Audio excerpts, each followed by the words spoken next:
আদানি ইস্যুতে আটকে থাকা নয়, রাজ্য এবং জাতীয় স্তরে অন্যান্য বিষয়ে কেন্দ্রকে কাঠগড়ায় তোলাকে অগ্রাধিকার দিতে চায় তৃণমূল। সংসদের চলতি অধিবেশনে কোনো মতেই বানচাল হোক তারা চায় না। কংগ্রেস সহ ইন্ডিয়ার বাকি শরিক একসঙ্গে আদানি প্রসঙ্গে আলোচনার দাবি করায় স্পিকার সভা মুলতবি করে দেন। বিরোধীদের এই কৌশলেই আপত্তি জানিয়েছে ইন্ডিয়ার অন্যতম শরিক তৃণমূল। আদানির ঘুষকাণ্ড নিয়ে আমেরিকার গোয়েন্দা সংস্থার অভিযোগ নিয়ে সরগরম রাজনীতি।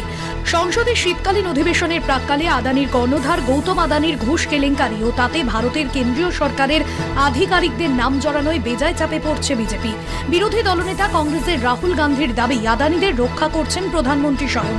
তাই সংসদের উভয় কক্ষেই বিরোধীরা আদানির প্রসঙ্গে সরকারকে বিদ্ধে অধিবেশনে আলোচনার দাবি তুলেছে।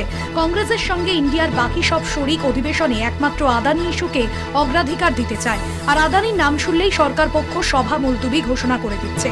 শুধু আদানি নয়, ওয়াকফ বিল, মণিপুর থেকে জিনিসের লাগামহীন মূল্য বৃদ্ধি, বেকারত্বের মতো কেন্দ্রীয় বিষয় রয়েছে যাতে মোদী সরকারকে প্রশ্নের মুখে দাঁড় করানো যায়।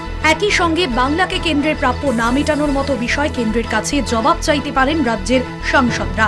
কিন্তু আলোচনার দাবি শুধুমাত্র আদানিতে কেন্দ্রীভূত হলে বাকি বিষয়ে চাপা পড়ে যাবে।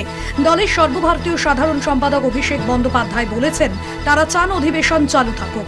বিরোধীরা অধিবেশনকে যথাযথভাবে ব্যবহারের সুযোগ পান। তাই কংগ্রেস সহ ইন্ডিয়ার অন্য শরিকরা অধিবেশনে সরকারের সঙ্গে যে অসহযোগিতার কথা বলেছে তাতে একমত নয় তৃণমূল। লোকসভার সদস্য কাকলি ঘোষ দস্তিদার ও রাজ্যসভার নেতা ডেরেক ওব্রায়েনের মতে সভা সুষ্ঠুভাবে সভা চালিয়ে কেন্দ্রকে তাদের প্রশ্নের জবাব দিতে বাধ্য করা উচিত।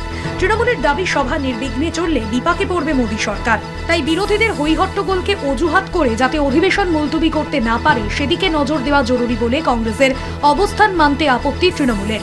কলকাতা টিভি।